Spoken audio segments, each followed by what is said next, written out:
రాసిన దీనికి సంబంధించి మేము ఢిల్లీకి రావాల్సి ఉంది. మీరు ప్రధానమంత్రికి అపాయింట్మెంట్ ఇస్తే మేము అందరం కలిసి వచ్చి మిమ్మల్ని కలిసి విజ్ఞప్తి చేస్తామని. ప్రధానమంత్రి మనకు అపాయింట్మెంట్ ఇవ్వలేదు అధ్యక్ష.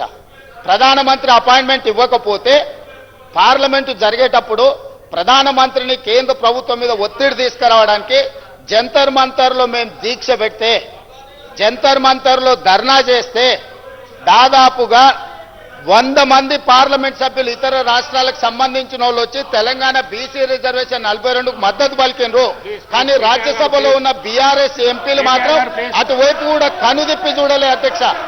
బలహీన వర్గాల తరఫున మాట్లాడుతున్న గంగుల కమలాకర్ కూడా ఆ వైపు రాలేదు అధ్యక్ష. అంటే వాళ్ళ పార్టీ నాయకుడు బలహీన వర్గాలకు 42% రిజర్వేషన్లు ఇవ్వడానికి సిద్ధంగా లేరు. వాళ్ళకి చిత్తశుద్ధి లేదు. ఇవాళ కూడా ఈ గందరగోళం సృష్టించి బలహీన వర్గాలకు సంబంధించిన రిజర్వేషన్ల బిల్లు ఆమోదం చెందకుండా ఒక అబద్ధాల ప్రాతిపదికన ఈరోజు మాట్లాడుతున్నారు అధ్యక్ష.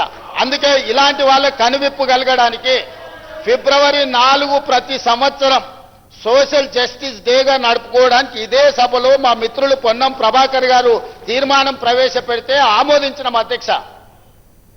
ప్రతి సంవత్సరము బలహీన వర్గాలకు న్యాయం చేసినందుకు బలహీన వర్గాల ఆత్మగౌరవాన్ని పెంచడానికి ఫిబ్రవరి 4 తారీఖును సోషల్ జస్టిస్ డే కింద జరుపుకోవాలని నిర్ణయించిందే ఈ ప్రభుత్వం. మిత్రుడు పొన్నం ప్రభాకర్ గారు మంత్రి గారు ప్రవేశపెట్టిన తీర్మానం అధ్యక్ష.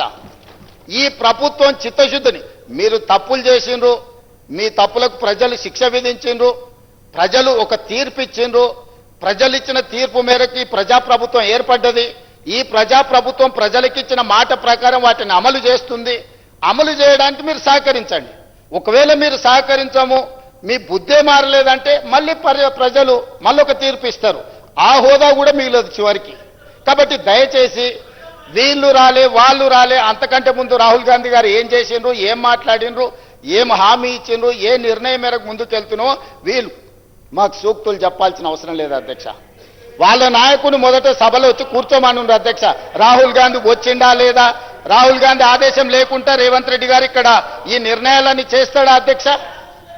ఇంత ఇంపార్టెంట్ది చర్చ జరుగుతుంటే బలహీన వర్గాలకు న్యాయం చెయ్యాలని 100 సంవత్సరాల నుంచి జరగని కులగణన తెలంగాణ రాష్ట్ర ప్రభుత్వం చేసినందుకు ఏది ఏమైనా రాజకీయాలను పక్కన పెట్టి ప్రధాన ప్రతిపక్ష నాయకుడు చంద్రశేఖరరావు గారు వచ్చి ఒక మంచి మాట, అయ్యా మేం చేయలేని పని ప్రజాప్రభుత్వం కాంగ్రెస్ పార్టీ చేసింది, నేను అభినందిస్తున్నా అంటే వారి పెద్దరికం పెరిగి ఉండేది కదా అధ్యక్ష. వారేమో రారు, ఇక వచ్చిన ఆయననేమో గిట్లున్నాడు, ఎట్లున్నాడో మీకే కనిపిస్తుంది ఆ పైనుంచి.